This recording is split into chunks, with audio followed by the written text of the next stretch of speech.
Is bigger really always better? As the owner of a growing small business, this is a question that I have asked myself more than I would care to admit, to be honest with you. And this is something that I think is often not talked about amongst business owners. So when Maris from House of Paws Pet Care submitted the question, what was the hardest transition between being a $100,000 business and a $500,000 business? I knew that I had to talk about this. If you're keeping track, this is episode 4 of my 8,000 subscriber Q&A series. Big thank you to everyone who submitted their questions, and special thank you to Maris for submitting this specific question.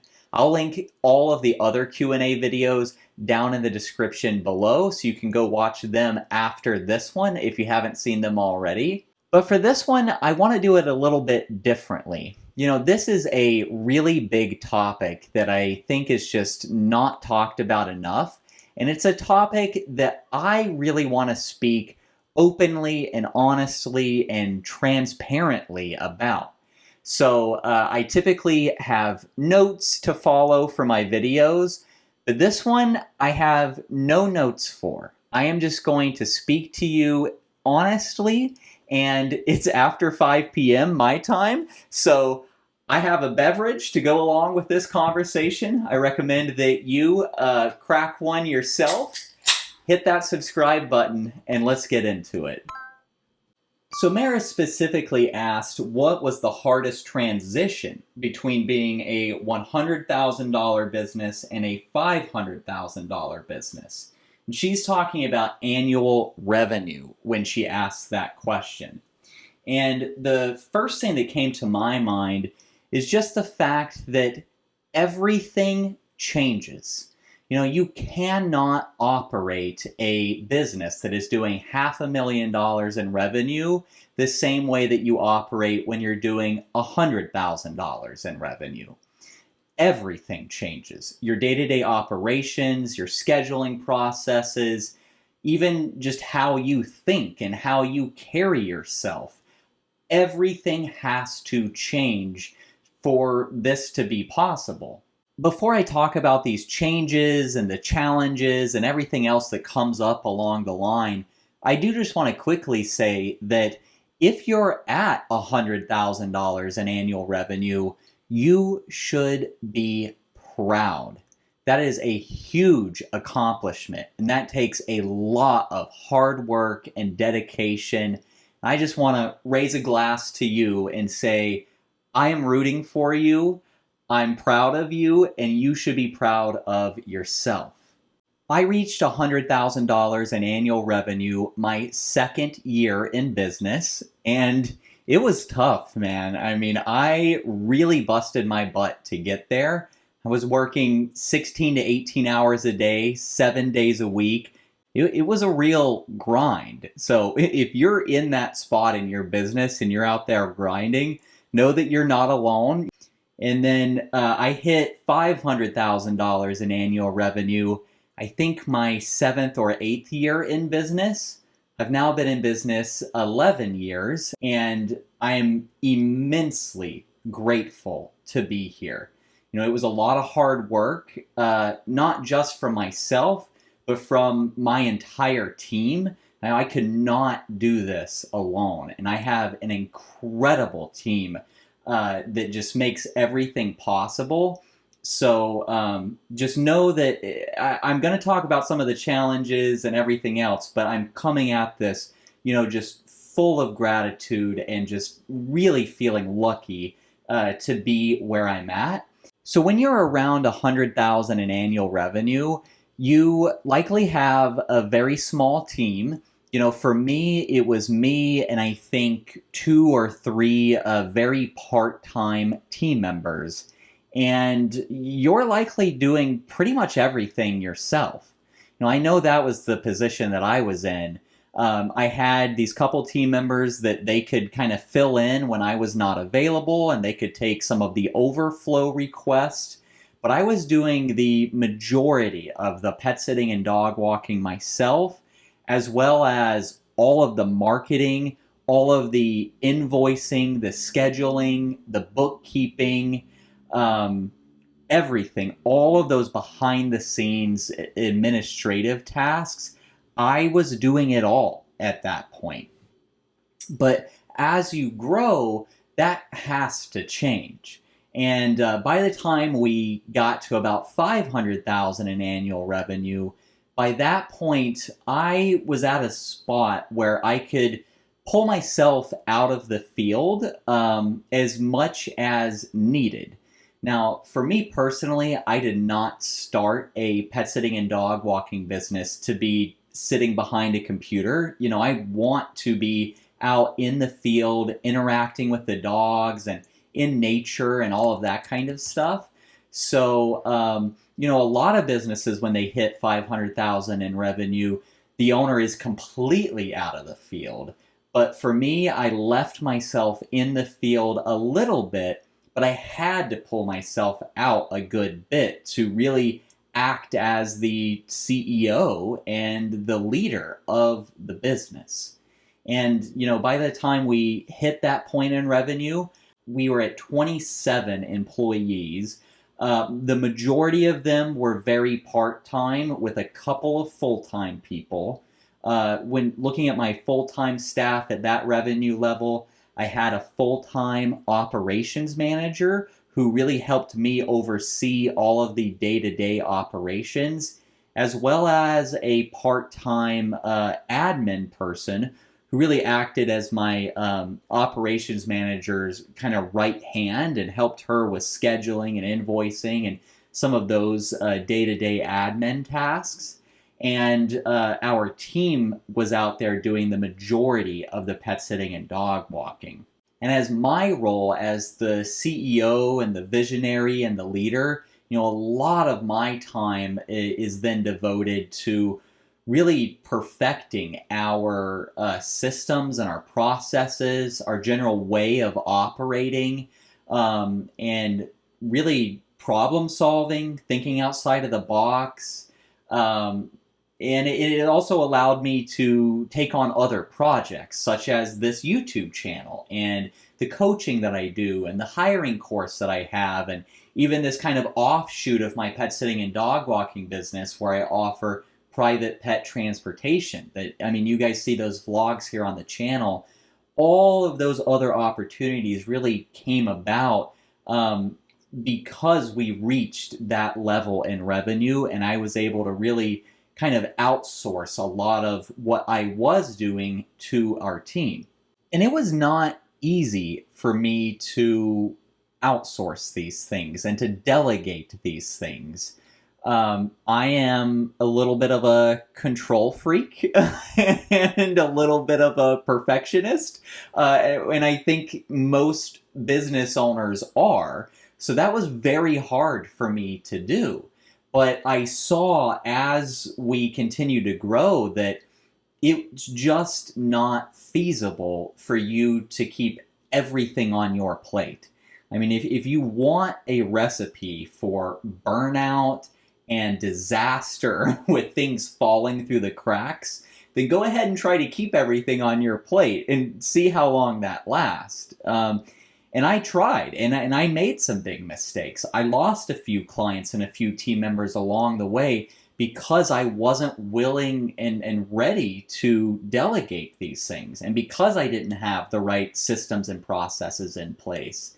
And I learned from my mistakes over time, and I learned from business coaches that I worked with, and that is what allowed us to continue growing and to continue to stay on the right path. At $100,000 in revenue, as the team leader and as the business owner, you can kind of get away without having a lot of documented systems and processes. You can get away without having a lot of software or very many automations in place. But by the time you get to 500,000 in annual revenue, you have to have everything documented. because you have to be able to delegate these tasks. And if you're asking someone to do a task for you without a documented process on how to do said task, then that's a recipe for failure. You have to set them up for success.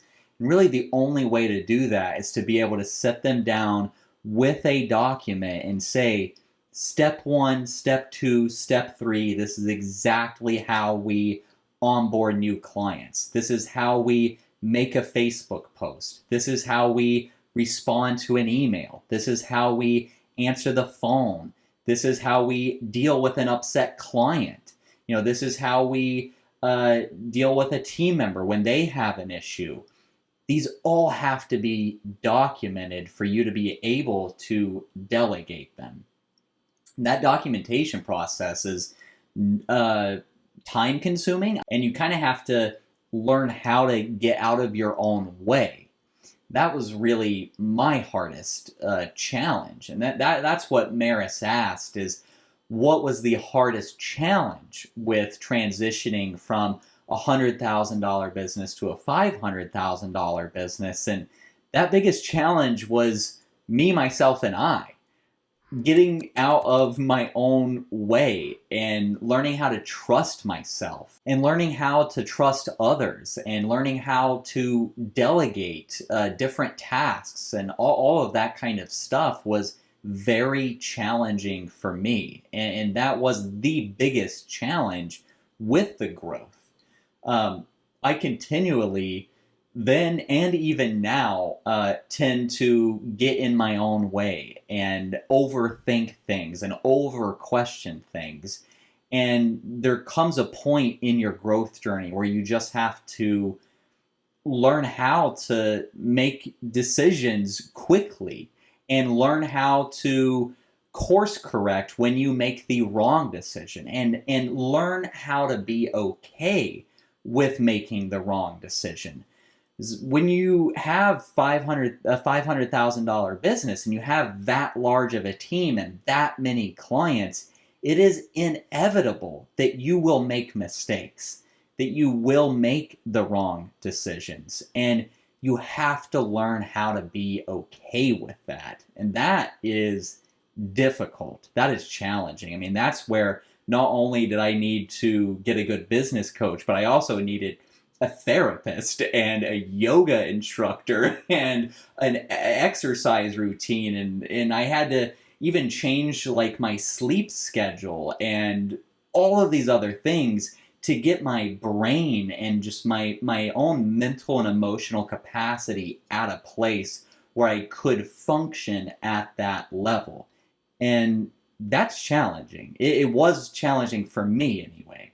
I think one of the biggest challenges that I had with this growth is just the sheer amount of money that is coming in and out of your bank account.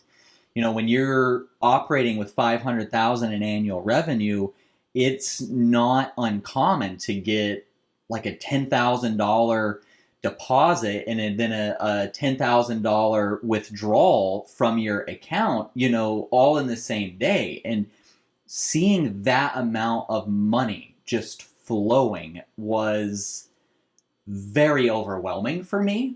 Before starting my business, when I had a quote unquote normal job, I never made more than $10 an hour. Like the best job I ever had was literally $10 an hour. So I had never seen money like this. I had never experienced money like this. I did not grow up around that kind of money. So when I started seeing those kinds of numbers on my bank account, you would think that it would be exciting and like, wow, how cool. But for me, I almost felt guilty. I definitely felt like a sense of just general anxiety. I didn't know how to manage that kind of money. I didn't know anything about anything. I didn't know the tax implications. I didn't know, there was so much that I didn't know. And it gave me a lot of anxiety, and it really made me question myself. Instead of being proud of myself and proud of what I had grown, I kept going down these rabbit holes of like, I'm a pet sitter, I'm a dog walker. I can't be doing this. And it took therapists and business coaches and everything else to really sit me down and say, these are real numbers. And I know from speaking to other business owners that didn't grow up with money and then grew a business to do this kind of revenue. A lot of us have had this same struggle of just kind of feeling guilt and anxiety around just the amount of money that is coming and going every day. But over time, you do kind of learn how to get used to it. I don't know if that's the right way to say that. Maybe not get used to it, but at least get more accepting of it. And you learn how to manage it and how to deal with it and how to move on to the next day and continue the ball rolling forward. It takes time and it takes work, but it's possible because I did it, so I know you can do it too. And once you get comfortable with it, it really is incredible. Once you learn how to accept the growth and learn how to accept the sheer volume of visits on the schedule and team members on your payroll and the income and expenses coming and going, once you learn how to accept all of that, it's incredible. It's like a dream come true for a dream that I didn't even know that I had. I never had a dream of having a business this size. I just wanted to make enough as a pet sitter and dog walker to pay my bills and not have to work another job. And then, over the course of 11 years, it's grown into all of this. And to know that I'm able to offer employment to people that they use that money to feed their kids and to pay their bills, and it gives me a sense of purpose. It gives me a sense of meaning. It gives me so much joy and fulfillment, and it's incredible. But to kind of take it back to that question of, is bigger always better? There are pros and cons, and it's a very personal question, in my opinion. I think there are a lot of pet sitters and dog walkers and small business owners out there that just don't want to ever have to deal with that volume and to have to learn how to make these transitions both personally and professionally. And there's nothing wrong with that. So I guess I say all of that just so you know that if you don't want to ever get to that amount of volume, that is okay, and you are not alone. But if you do decide that, going to 500,000 in annual revenue and beyond is the right path for you, it is doable. But like I said, it is not without its pros and cons. It's incredible to be able to offer these kinds of employment opportunities to the people in your community and to be able to help so many more pet parents and so many more, dogs and cats and all of the pets that we care for. That is so meaningful and powerful and incredible. But all of the issues that you have in your business now at 100,000 or less in revenue are going to be amplified as you grow. And there are going to be more issues, and the issues are going to kind of evolve and change and be different as your business grows. Now at this point in my business, the majority of my time is spent on Zoom calls with my bookkeeper and my CPA and my attorney and my HR consultant and my business coach and all of those other types of things like that, instead of actually being out in the field playing with the dogs and cuddling the kittens and all of that fun stuff, because that's just what's necessary to operate a business at this size. So there are pros and cons, and the question is bigger always better. for me, the answer is no. Bigger is not always better. It can be, but not always. My friend Morgan, who she owns Lucky Pup Adventures in Sioux Falls, South Dakota. She also owns Memory Flame Candles, and she runs the Align cohort. I'll put all of her information down in the description below. I remember being in an elevator with her at a pet care conference a few years ago, and just talking about some of the things that we were experiencing with our business. And she looked at me and she said, "New level, new devil." And that is something that is stuck in my mind, all these years later. It's true. As you achieve new levels of success, professionally and personally, those do come with new challenges. And I think for a lot of people, at least for myself anyway, the only way to really know if you want to tackle those challenges and want to learn how to go to that next level is to just get there. It's all great in theory and in concept and in conversation, but unless you actually put your foot on the gas pedal and get there and achieve it and put yourself in those challenges and in those successes, it's really impossible to know if that's the right route for you or not. One of my biggest pet peeves is seeing people just chase growth for the sake of chasing growth. Because I think there's so much more to it than that. There's so much nuance and meaning and purpose that has to come along with the growth.